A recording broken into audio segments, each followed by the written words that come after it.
before the meeting is, how do we proceed from here? Chair, when it comes to the evidence of a witness, and a witness in relation to a particular aspect or part of his or her evidence is found to be unreliable, I'm not going to use a stronger word, then it is not fair to infer, to conclude that the witness's evidence in its entirety should be ignored. Because there may be other parts of the witness's evidence which either is corroborated by other witnesses, or the witness himself or herself can confirm and corroborate objectively. So, in my view, the committee has taken note of that particular aspect of his evidence, i.e. that relating to Mr. Brown Mogotsi, his knowledge of Mr. Brown Mogotsi, whether he interacted with him, and so on. The committee can take note that they're not satisfied with his answers in that regard. But perhaps we have him here, we should proceed and deal with the other aspects that we want to deal with. The important aspects, the IDEC complaint is important also in relation to Advocate Johnson's evidence on whether or not there is some kind of a witch hunt against Lieutenant General Kumalo when they arrested him. Mr. Nkabinde can shed light on that. So as much as I wouldn't mind, because we've got a mountain of work to do in relation to the preparation for the evidence of Mr. Matlala. There's a mountain of documents that we need to traverse, study, go through, and then consult with him tomorrow. But I think, in fairness for the process, yes, members have or may have taken a very dim view of Mr. Nkabinde at this stage, but allow him to continue with his other evidence, so that we can at least, we have him here today, let us conclude. ANC. Oh, okay, question, Honorable Malam. SC, you are saying we can't dismiss him on the basis of other parts of the evidence in his statement, but he said he thumb-sucked this affidavit. How do you go past that one? Well, I'm not sure, Honorable Malema, that I heard him say that he thumb-sucked the whole of his affidavit. It seems to me that in relation to dates and WhatsApps to and from Mr. Mogotsi, he thumb-sucked them, and I think the committee can draw its own conclusions about that. That is why those emails, yes, Honorable Souls, they weren't put to him in consultation, but it's round about that time, September, October, and then you had the run-up to the 31st of December, and when we're talking about joining the dots, I put it to him and I said, did you get this in? And he says no. And clearly, today, the committee is not satisfied with that answer. But there may be other aspects where he can be credible and be believed. But I don't think at this stage we can rule him out, entirely. Honorable Sangoni. Thank you very much, Chairperson. The Chief Whip was reminding me here that we haven't caucused yet. So, Chair, I think having listened to what the evidence leader has just said, we would be more concerned if we proceeded. Because of precisely the issues that he raised about fairness to the witness and process. Now, where we are sympathetic to Mr. Nkabinde is that throughout his testimony, as well as in his submission, he kept referring to the fact that he doesn't have his devices, which means that he feels disadvantaged already in participating in this process. Now, we may try and say, no, this we can strike out, this we can read in, but the witness is telling you that I'm disadvantaged.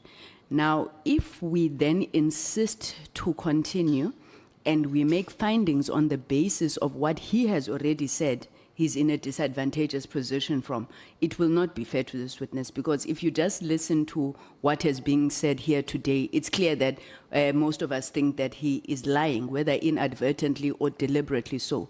I don't think it is fair to continue. I don't think it's fair to Mr. Nkabinde to continue.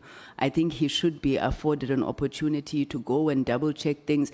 I mean, you just need to do a Google search to see that Minister Mkhunu didn't go to Lusikisiki on the 30th of September. It was the 1st of October, you know, but then we will then drill onto those inconsistencies. So I don't believe it's fair to continue to share. But the Chief Whip may have a different view. And other members. MKP. Is it you, Honorable Skosan? Yes. Thank you, Chair. I think it's evident that the witness, you know, from his own words, he said that he has thumbsucked this statement before us. I'm a bit disappointed as well that he came with lawyers here, and I think we are the one who are paying. I might be wrong, but I think we are the one who are paying for those lawyers. In fact, as a witness, he was supposed to prepare as well for himself with his lawyers beside our legal team. But for me, from where I'm sitting, I think for us to continue with him, we'll have challenges at the end. As my other colleagues have said, that he will say his gadget, you know, he'll defend himself with that. So I guess the proposal for me will be he must go back and prepare himself with his lawyers this time, not with our legal team. Thank you.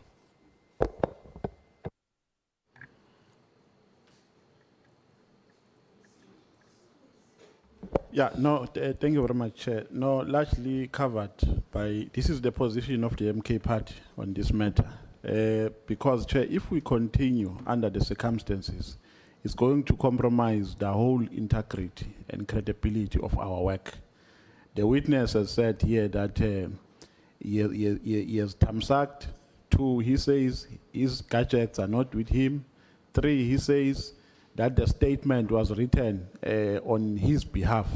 Now, that should give you an indication, Chair, that if our report here, our final report goes to court, then the witness, the very same witness that we want to sympathize with here, will use the same reasons that he has given here to say, by the way, that statement is not reflective of my sentiments. This is what transpired. So we must not set a wrong precedent, Chair. And 2, we must avoid trouble while it is still far away at all costs, and not wait for trouble to compromise the work of this committee. So in summary and in conclusion, we're saying we can't proceed under these circumstances because we will compromise the credibility of our work. The witness must go home and prepare with his lawyers. Thank you.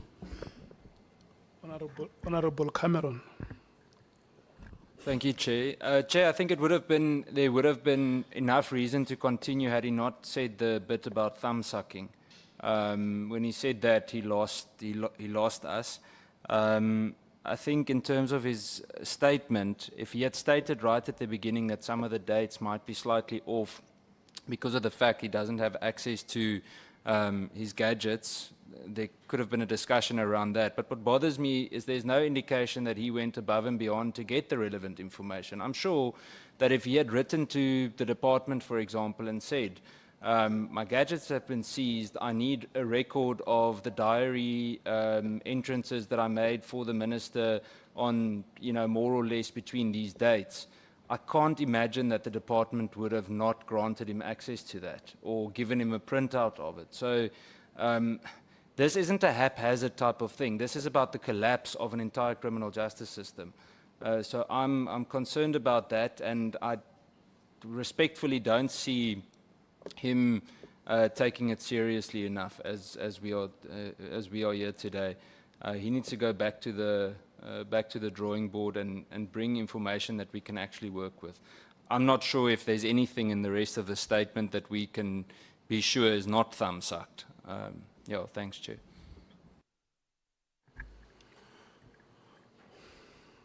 Honorable Tlhopha. Thank you. I'm covered, Chair, by what Honorable Cameron has said, and I'm in full agreement. Okay. Honorable Malema. No, thanks, Chair. I think that the SC must speak from a very embarrassed position to even suggest what he suggested, because he's implicated in that mess. They say he wrote that kind of statement for the witness. That implicates us, that a witness was not properly prepared by our evidence leaders. And then they come and say, because they don't want to take responsibility, they come and say, no, let's proceed. They are the ones who prepared that statement for him. And this chap would have said to the evidence leaders of this committee, I don't have my gadgets. He says that actually. He says, I told them I don't have those guys. And when he speaks, you can hear the SC saying, roundabout, just estimate. When a man says to you, I'm in a disadvantaged position, I don't have my gadgets, I can't make reference to anything. Okay, more or less, when did this happen? And after they made him to do those things that he did in this statement, they said, no, let's proceed. After he said on a public platform that our own lawyers are the ones who said to him, thumbsuck, just roundabout, just think about it. Do you remember it?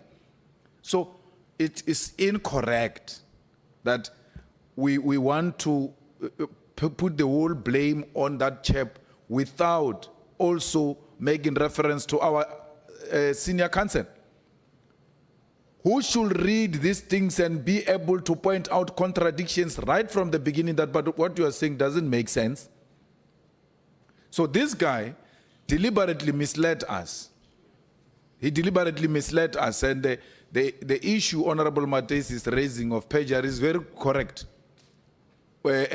When you come here, you don't thumbsuck. That's a message we need to send, and I was telling the chief whip of the ANC that we need to prepare other witnesses by sending this one home, so that next time they come here, they know it's not a place to play here. It's not a playground here.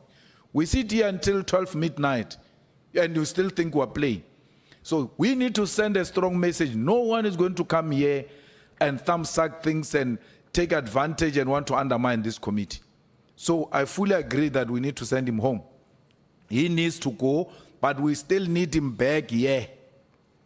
And there's nothing also, in my knowledge, Chair, that stops you from calling whoever took your gadgets and say to them, can I please have access to my gadget because I'm preparing for the ad hoc committee.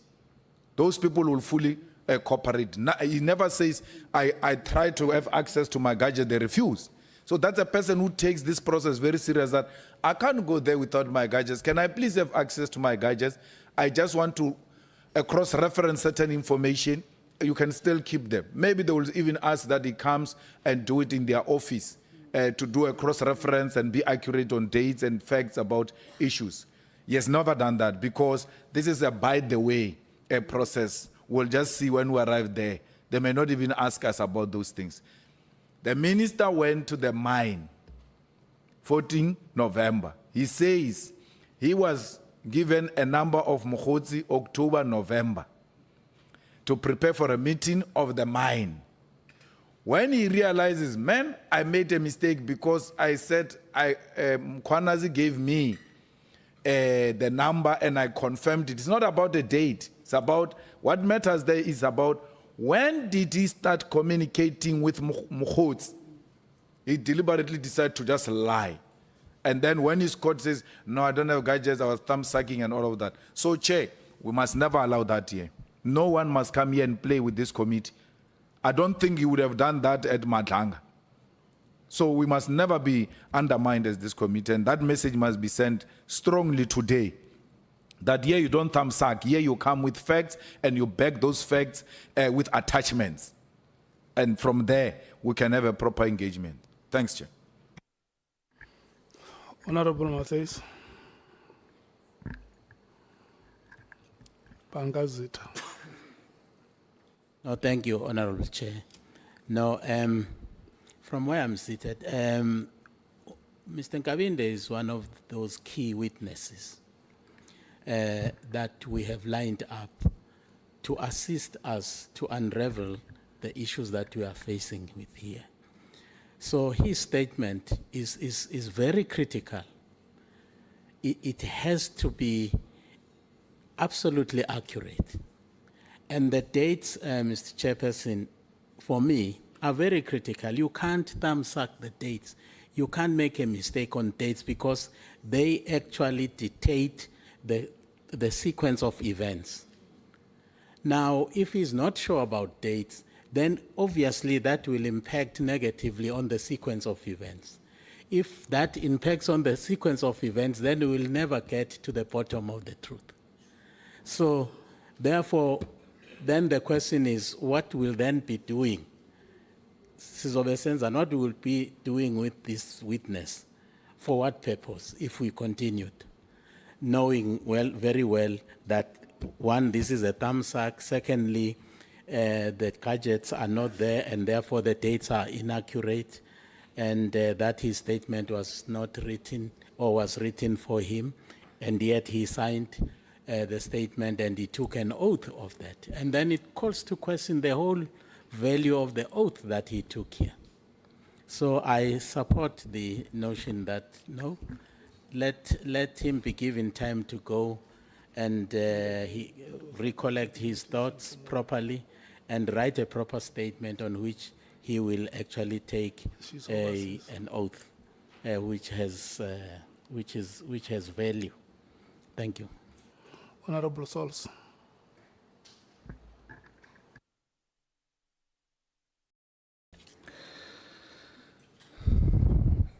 Chairperson, I disagree with all of my colleagues. And my reason is, it is clear that Mr. Nkabinde, he lied, it's clear. And he lied under oath. Does that mean we should stop the entire proceeding and let him go and redo the affidavit? If we say he must do so, then we must treat all the witnesses the same. General Umkwanazi lied under oath about his testimony on former Minister Becky Cele. He then withdrew and said he apologizes, which means he lied under oath to this House. General Mkwanazi lied, Mr. Nkabinde lied under oath. They are both wrong. We are sitting here with a WhatsApp that the SC says this WhatsApp evidence has been provided as testimony to him by General Mkwanazi. There's a possibility that these WhatsApps are fake. That's the reason why we are probing. And I asked the SC for clarity. The WhatsApp that General Mkwanazi in his affidavit provides and says it proves that Brown Mokhotsi spoke to the Chief of Staff via WhatsApp. whereas the WhatsApp says Brown Mokhotsi is the name, and the content of the WhatsApp speaks over Brown. Did Brown Mokhotsi speak to himself? So there's a possibility that this too is a lie, and it must be probed. So, Chairperson, if we proceed to say Mr. Nkabinde must go redo the affidavit, then we must stop the entire proceedings and tell General Mkhwanazi, because he lied, he must go and redo his affidavit, and then we start all over again. I propose that if we are going to be fair, what we do to the one, we must do to the other. I propose we proceed and we interrogate like it is our responsibility to do. We did a very good job in exposing the lie of Mr. Nkabinde. That's what we're supposed to do. When it's submitted to us, we interrogate and we will determine whether someone lied or not. What other honorable members can do in their rights, now that they have discovered that he has lied, and EFF says they will open up a case of perjury, they should do that, because that's what we are here for. But if we're going to stop this proceeding on the basis that he lied, I'll support only if we then tell General Mkhwanazi, because he lied under oath, he must redo his affidavit, we don't accept it, and we will start the entire process over. Treat all witnesses the same. We have no side here. We have not chosen a side. So what's good for the one must be good for the other. If we proceed, despite the lies, under oath by General Mkhwanazi, then we must proceed today with Mr. Nkabinde and interrogate on that issue. Thank you, Chair. Honorable James. Thank you, Chair. Chair, I think there's a difference here between General Kwanazi's statement and testimony where lies were exposed, alleged lies, and Mr. Nkabinde. Mr. Nkabinde clearly said earlier on that he was disadvantaged. So on that basis, to start off with, the man said he was disadvantaged, he didn't have his gadgets, and hence he had to thumb suck the entire statement. I also cannot see us moving forward and having selective paragraphs that we're going to probe. It's either we probe a complete testimony or we leave it at that. Dates are key to this sitting, especially when it comes to us sort of doing, trying to connect dates in terms of mapping of occurrence of events. It is very key to us. So today I disagree with my colleague behind me in terms of saying it's exactly the same. It is not the same because he has stated that he's been disadvantaged. He didn't have access. Everyone else, we're going to probe and we're going to catch them out in their lies. But there's a difference here with this witness. Thank you, Chair. Chief Whip. Chief Whip. No, Chair, I think we've got to try and prevail on honorable source, in line with what the majority view is saying in the meeting. And I think Honorable James is making an important observation that in many respects, those that came before us and those that would be coming, there would be instances where we are able to demonstrate that what they are presenting before us is inaccurate, is inconsistent, is wrong, and may be informed by an intention to conceal certain information. But in this case, we are dealing with a person that says, right from the onset, I was not ready to come to you. I think, despite that, the fact that we have picked that up on one or two of the issues that were discussed, but the admission that right from the onset I was not ready, I think is sufficient, Chair, for us to agree that we should not proceed with the witness. And I'm saying, notwithstanding what Honorable Sauls was saying about what Mkhwanazi, Lieutenant General Mkhwanazi and others have said before us. But in this case, we have to remember that the witnesses before us are here at our own behest. They need to help us. That's why the witnesses are here. We are not necessarily inviting people to prove that they've committed crime or they are wrong. We are inviting them to come and help us so that we can determine the appropriate course of action to deal with the crisis before us. So when a person who's supposed to come and help you says, I am coming to you, but I'm not as empowered as I should in order to help you to achieve your own objective, I think it's fair that we must be sympathetic to that and allow for the witness to go back and prepare and come back to us at a later date. Thanks, Chair. SC.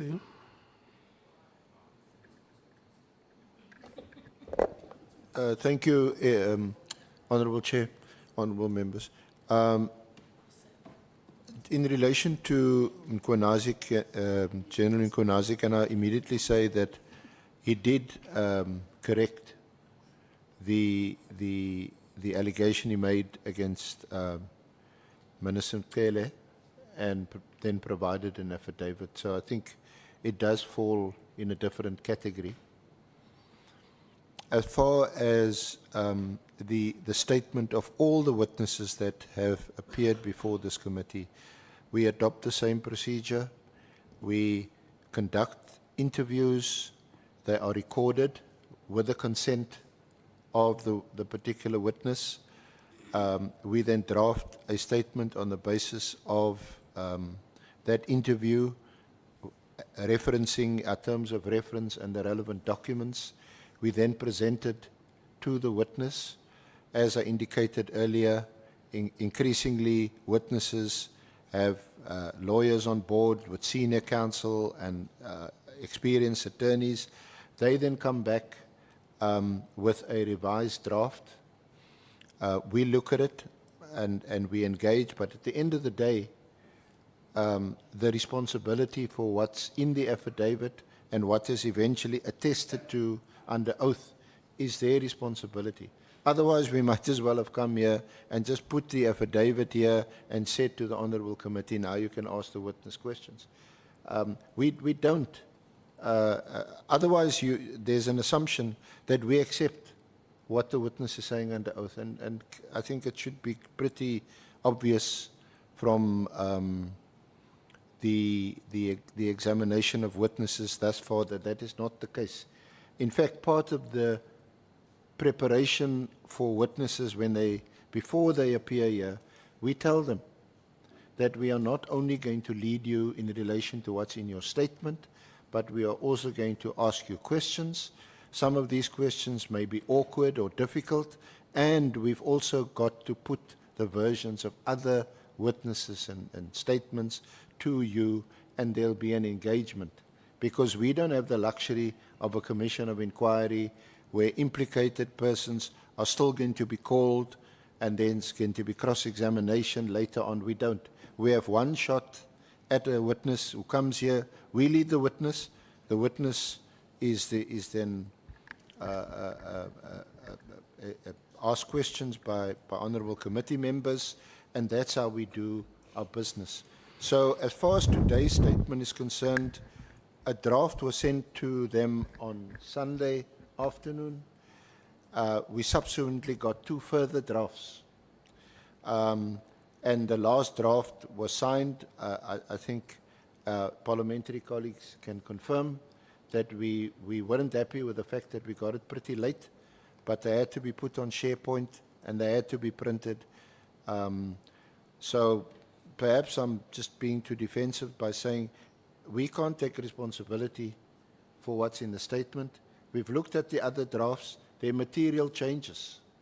But from an attorney-client privilege point of view, it's not fair for me to put to a witness and say, but this is what we put in the original statement, and now you've changed it. Why are you changing it? That's not how we work. And then just lastly, as a matter of evidence, it is so that if a witness tells one lie, yes, it may or can and often does affect the credibility of a witness, but it doesn't mean that you can call a witness an untruthful witness in his or her entirety without testing other parts of the evidence. I've tried to suggest a practical way forward, but if honourable members feel differently, that's your decision, Chair. Thank you. Thank you so much, honorable members, and thank you, SC. Point of order, Chair. Point of order. I raised my hand. Chair, the ANC has spoken, and then you allowed the Honorable Chief Whip to speak again. I raised my hand. You indicate to me I can't speak. So I'm asking, based on what statements has been made after I made my statement, I'm asking you to allow me also to speak. Okay. If that is the point of order that we have given you a chance to speak, okay.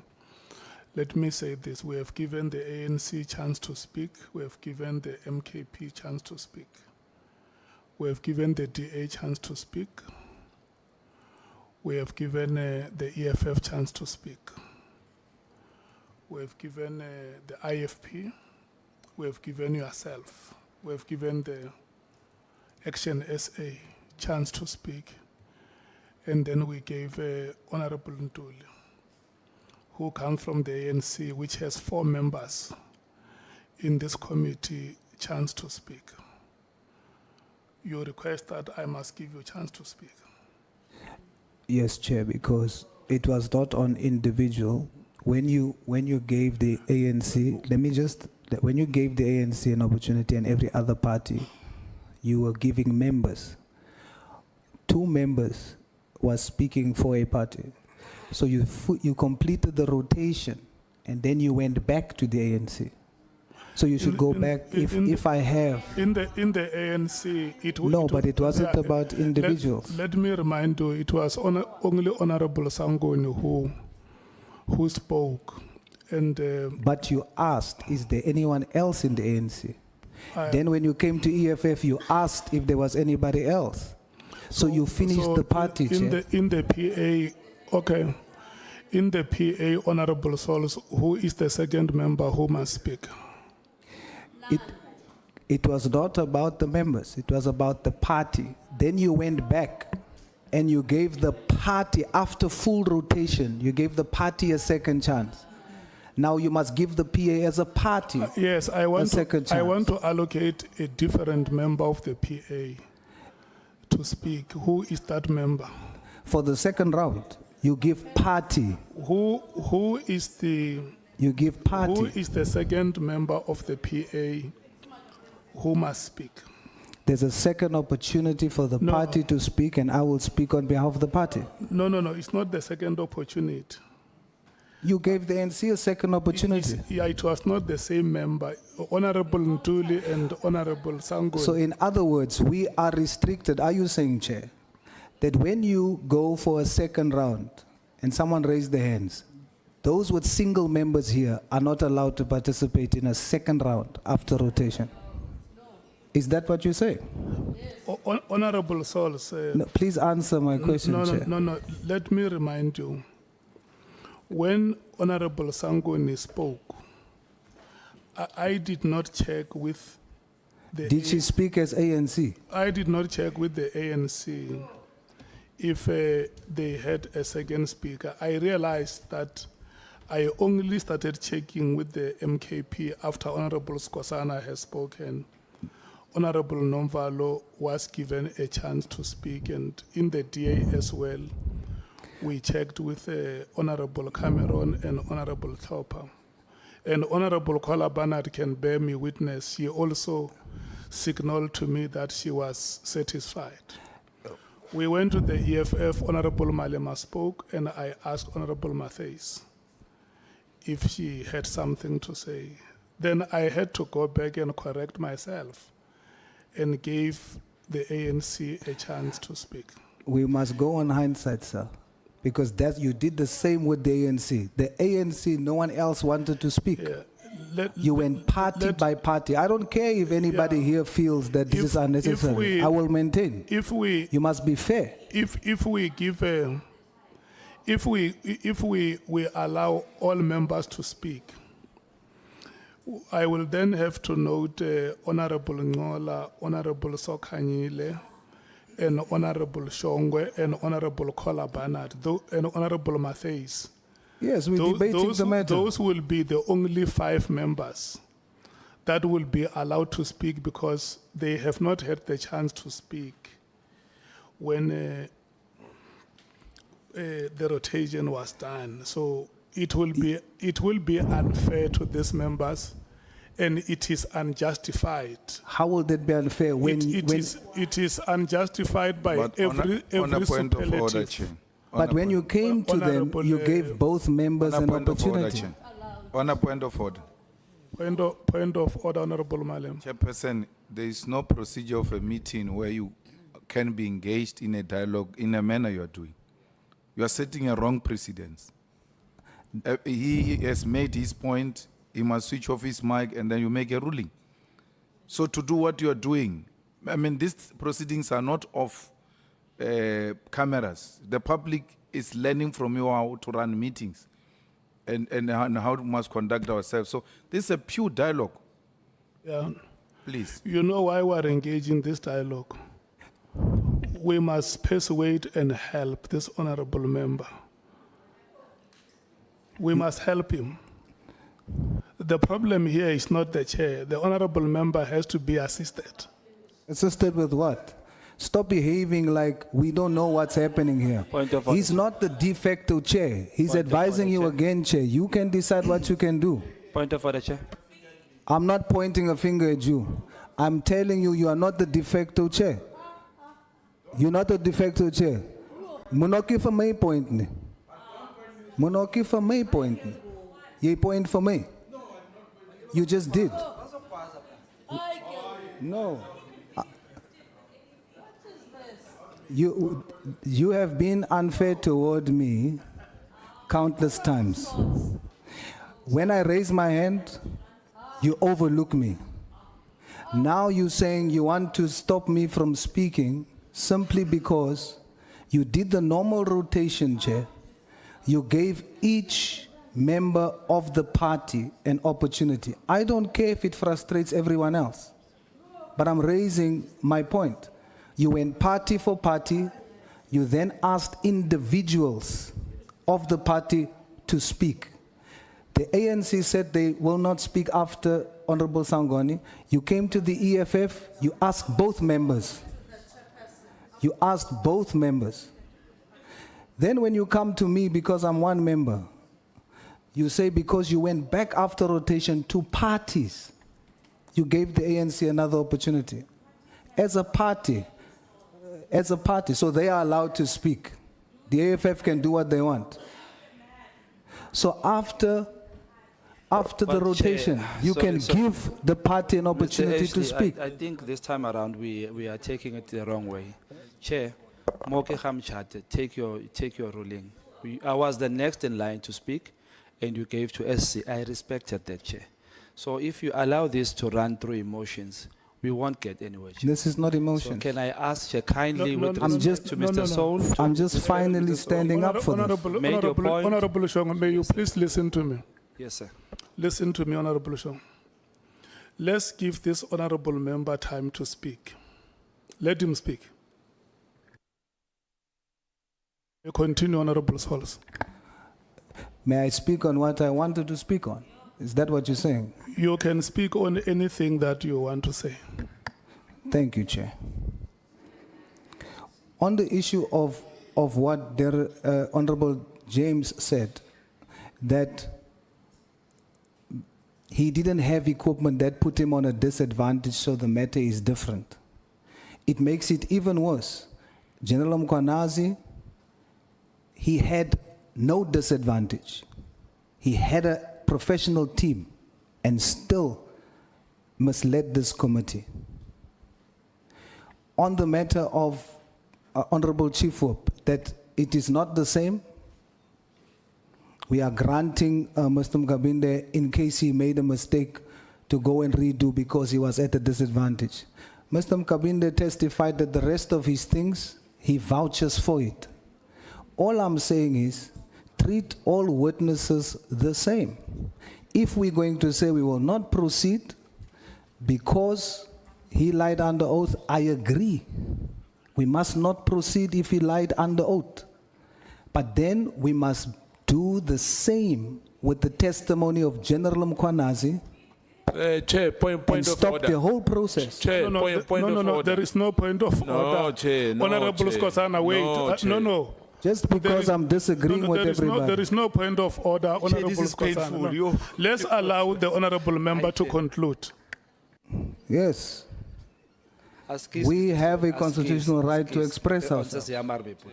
So I will express myself. Excuse me, Buddha. You can hate it, you can be frustrated, none of my business. Thank you, Chair, for allowing me to express myself.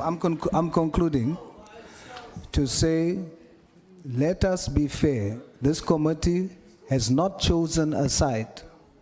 There's no side. We have not sided with anybody. So what we do, if we're going to not proceed today, then we must require General Mkwanazi to do the same.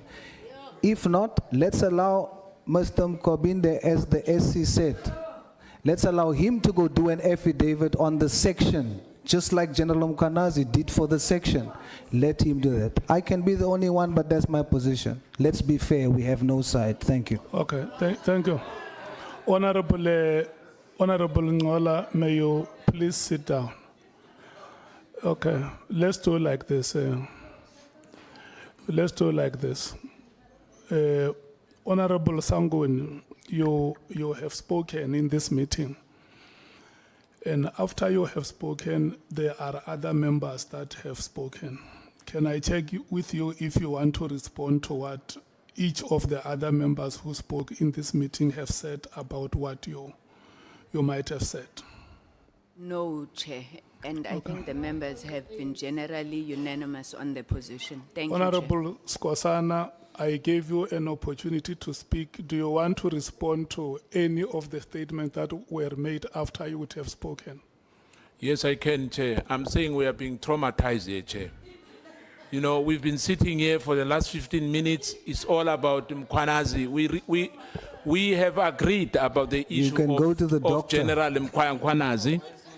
We have agreed that he will come back here. Now, you know, to compare apples with bananas is not fair, Chair. You know, let's leave. We are talking about the witness who are sitting with us here, and we are fair to him. We have agreed here as members Sana, that who's apple, who's banana? that is Who's apple, who's intimidating- banana? is- now the honorable member is intimidating me. Bananas.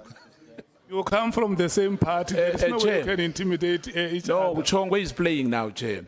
I'm saying, Chair, we had a witness here. You asked almost all of us. We have agreed that we cannot continue with this witness. You know, and if anyone, if anyone says we must continue, you must motivate that. But we have agreed now. But instead of talking about this witness, we are talking about General Mkwanazi again, who's not here. Thank you, Chair. Honorable Nomvalo, after you said what you would have said, there are members who spoke. Do you want to respond to statements that other members would have No, made don't want to about what you respond, said? Chair. No, we're okay, Chair. Okay. Honorable Cameron, Nothing, Chair. Honorable Thopa, Covered, thank you. Honorable Malim, Honorable Bangazita, Covered, Chair, thank you. Honorable James. Cover, Chair, but if this committee decides to continue, Action SA will recuse itself. Thank you. Chief Whip. Thank you. This is how each one of you must understand that enduringly, we will continue to do things this way. If we give a party chance to speak, and the party wants to come back and respond to what other parties have said, those parties also have a right to come back again. Look, as you are chairperson, I want you to understand that I'm not taming the wild. I am not taming the shrewd. I'm dealing with reasonable human beings who are leaders of the South African society. And if you want me to go out and get a pair of turkeys, a stomach out and turkeys, and start running, I don't have that energy. I will give you time to speak. If we speak until 4 o'clock the next morning, I will sit here and preside over the proceedings. So I just want to request to honorable members to understand that when we have given you a chance to speak as members, if you want to come back again, other members also have the right to be given that, that opportunity. Let me give the summary of Chair, the it's discussion. not called the stomach out, it's called a crop top. A crop top. Yeah. Thank you for deputizing me. Yeah. Honorable members, you have said it here that we are not in a position, or we are in no position to proceed with today's hearing, given the quality of information that has been presented before this meeting. And maybe just to give you my observation, which does not cancel what you have said. The statement that has been made by the witness here, that he did not have gadgets or the means, is inexcusable. The witness is a chief of staff in a department, and the witness could have confirmed, because the matters that were put before him are matters relating to dates, calendar days, which in the weekly program or the diary of the office of the minister, they should know which event happened first or what was the sequence of all those events. And I am convinced that there was no demonstrable intention on the part of the witness to be truthful with the committee. These are very simple answers that the witness could have given, or even if he was given 5 minutes, he would have gone out and confirm when did the minister go to Lusikisiki, when did the minister have a meeting with the delegation from the Northwest, and when did the minister went to Stelfontein, like Honorable Malema sitting here was able to know that the event or the visit of the minister to Stelfontein was on the 14th of November. So the summary of the discussion is that the proceedings are going to stop now with this decision.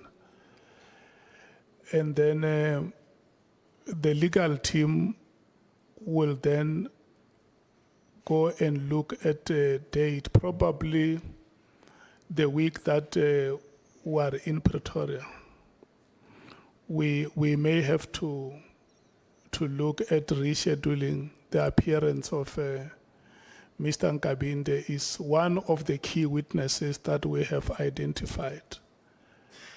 And we are not saying that at the time of his reappearance, he's going to say something new.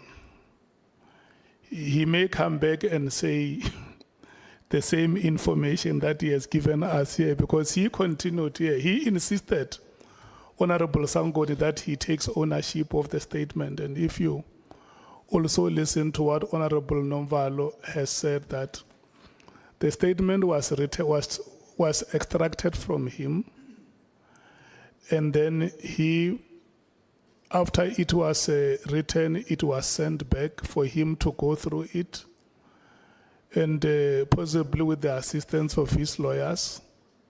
And thereafter, when he was satisfied that the statement represents what he wanted to depose with the committee, he signed it and sent it here, a sworn statement.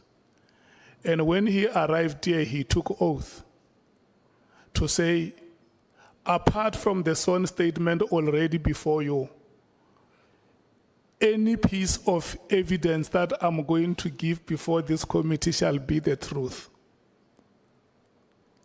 And nothing but the truth. It was him saying it here. But he did not tell the truth that he had promised us that he will tell. So we have been told two sets of lies. Lies in the statement and lies orally presented here before this committee. And I think it's a matter which the legal team of Parliament will have to look at. If there is any consequence, they can advise us on how we should handle the matter of a witness who comes before the committee and misconduct himself the way he did. And honorable members, we must separate this from the correction that was made on the statement of Lieutenant General Mkhwanazi. It's a different matter, and they cannot be treated similarly. And then, as I conclude, honorable members, I will say that it's a sad day. I'm worried as the chairperson because we no longer have time, and we have written a letter of request for extension. And to miss a day in the proceedings is too much. We could have done work today. It's not something that we desire to do, but unfortunately, things happen the way they do. So we must look at how we can recover the time that we would have lost today. And we said that we need to allocate ourselves a day to deal with the public submissions. We still need to have that day and determine how we are going to deal with those matters. And members can make suggestions and indicate when do they think that we can have that meeting. Before Parliament rises, as we are waiting for the approval or disapproval by the Speaker, we should also have a meeting to determine the amount of work that we may want to do in the event we are given approval. Before Parliament rises, we must have done some work so that when we come back in January next year, we know that the work would have been done, and then the outstanding work, we can plan how we conclude it in that period between January next year and the time that the Speaker would have approved in case that approval comes our way. And then the last thing that I'm going to request from you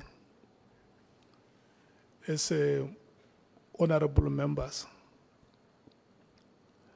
it is not the task of the chairperson to make the work of this committee, especially how we conduct our proceedings, to succeed. it is the responsibility of members. The manner in which you conduct yourselves during the proceedings is the one that determines how far we can go as the committee. And you can agree with me that some of the wranglings that we have in our meetings are unnecessary. So the half a day that is given to you today is time for you to go and reflect on the good things that you might have done in the committee and the bad things that might have set us back as a committee. And as I always say, do not tell anybody about the bad things that you might have detected. You just take a decision to say, in the next meeting, I want to be different from how I have been previously. It will not be new. Saul has also made a decision at some point when he reached a Damascus moment and decided to be Paul. So if all of us decide to be Pauls, that will help us to do our work with ease. And I want to thank you so much, honorable members, for the deliberations. We have not come to the end. We must formally call Mr. Nkabinde here back to inform him about the decision that we have taken. Can the staff help us? I see honorable members have their bags ready. Can the staff help us to have Mr. Nkabinde back in the house so that we can tell him about the decision that we have arrived at?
Thank you so much, Mr. Nkabinde and your team. I believe that you had time to make reflections during the break. Yes, Chairperson. Did you do so? That's correct. And do you still take ownership of the statement that you deposited with our legal team? Chairperson, I do take ownership. However, with regard to date discrepancies, I think I did not do much of a research because of the time was very short during my engagement. So I think I definitely need to do a thorough homework in terms of, even if I estimate, but it should be a true reflection. Like for instance, Chair, I'm even now starting to check my office and so forth. It appears that even the date of 30 September is wrong, Okay. of Lusigisigi. So No, it's, a, no, it's fine. it's becoming a mess. Don't say many things. Do you, It's now becoming a mess. as the chief of staff in the office where you work, do you develop monthly or weekly programs? Weekly program, sir. And then in those programs, you list activities that will be happening, That's correct. and they happen under your supervision as the chief of staff. That is correct. And that can be interpreted to be some kind of a diary for the office under your supervision. That's correct. Okay. So it then means the information that you must present before this committee. If you don't have it here with yourself, you have it at the office. If you don't have it in your cell phone or in your laptop or any gadget, you have it at the office. Correct? Some chair, it will be like that, but some of the meetings, like the one for Brown, Do you have a PA yourself? no, I don't have. The minister has a PA who keeps a diary of activities, That is correct. and you manage the activities of the minister. That's correct. Okay.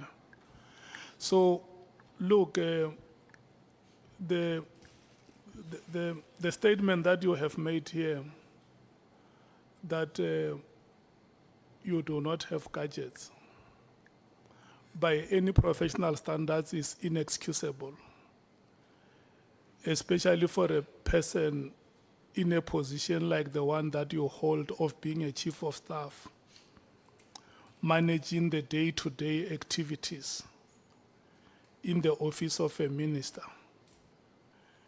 In the department, the DG may not know where the minister is, but you are going to know. And sometimes the DG is even informed by you that the minister is planning to go to Stelfontein on this day. If there is any report that you must prepare for us, please let's have the report ready, or a briefing. So the committee has unfortunately made a reflection on the evidence that you presented here, and is worried about the quality of statements that you have made before it. And so you will have to go back, because when you appear before us, you don't appear before us as an accused person. You appear before us as a South African who is having a conversation with the committee to help the committee to understand the difficulties. I mean, Advocate Patoi, when she was here, she said the criminal justice system is in a crisis. And as one of the role players there, you must help us to understand the extent of the crisis that the criminal justice system is confronting, and maybe go beyond that and even suggest how you think Parliament as an institution that enacts laws can make those interventions. And so far, or the length that we have gone with you, will not help us to achieve exactly that. And yeah, so we want you to go back and make honest reflections about the information that you think we deserve to get from you. If there is any moral standard that you subscribe to, summon that moral standard to your statement. If there is any ethical standard that you subscribe to, summon that ethical standard to your statement. If there is any badge of integrity you have on your shoulders, put that badge of integrity on your shoulders, and then write a statement that you think is for the attention of this committee. Make a determination or make a choice to help us to arrive at a decision that can help the Republic of South Africa to move forward. We can't pray for you, unfortunately. And we cannot even organize any ceremony for the ancestors for you to subscribe to all those values that we have spoken to. It's a conscious choice that you must make as a citizen of this country, especially that you understand that you are one of the senior public servants in the democratic state. So go and look at yourself in the mirror. When you look at that mirror, see morality written in the mirror and read it and understand what it is. See integrity in the mirror. See ethics in the mirror. See all the values in Section 195 of the South African Constitution and internalize them. And then make a statement that must appear before this committee. I mean, that must come before this committee. We don't have time. Our time is expiring on the 28th of November. And in the next 10 days, you should be ready. In the next 10 days. Your legal team is here with you, behind you. You don't have to interpret anything to them. They have heard what the committee is saying. We need from you that conscious choice to help us to move forward. Thank you so much. Honorable members, we have come to the end of the proceedings.